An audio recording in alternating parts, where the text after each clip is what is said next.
आपला शूरवीर 500 योद्धांचा भीमा कोरेगावचा इतिहास आठवतोय आणि इतक्या वर्षापूर्वी जरी ती लढाई झाली असेल तरी 2025च्या शेवटी 2026 मध्ये जाताना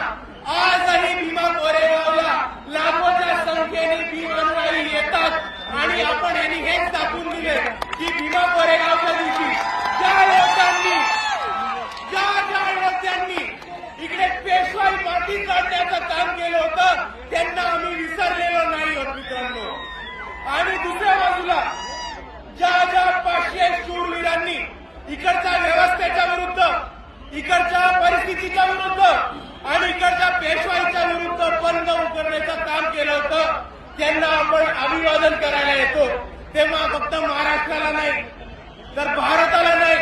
तर अख्ख्या जगाला दाखवून देतो की हे बाबासाहेबांची औलाद अजूनही लढलेलो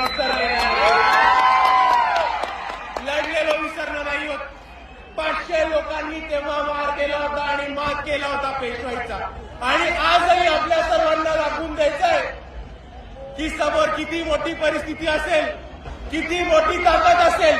तरी आज जर इकडे 500 लोक बाबासाहेबांचे अनुयायी जमले तर समोरच्याला कापल्याशिवाय राहणार नाही ही ताकद आहे। आणि म्हणून मी आपल्या सर्वांना एवढीच विनंती करतो की आज जसं आपण भीमा कोरेगावच्या इथे अभिवादन करायला एवढ्या मोठ्या संख्येने आलो त्याच पद्धतीने आपल्याला हा शौर्याचा इतिहास आणि आपल्याला आपल्या समाजाचा लढवय्या इतिहास पुढे घेऊन प्रत्येक क्षेत्रामध्ये घेऊन जायचा आहे आणि भीमा कोरेगावच्या शौर्यांना आपण तेव्हाच अभिवादन करू जेव्हा आपण त्यांच्या पद्धतीने त्यांच्यासारखे छाती टोकपणे लढणं शिकू। एवढं म्हणून मी माझे 2 शब्द थांबवतो। आपल्या सर्वांना एकदा पुन्हा एकदा जय भीम जय संविधान।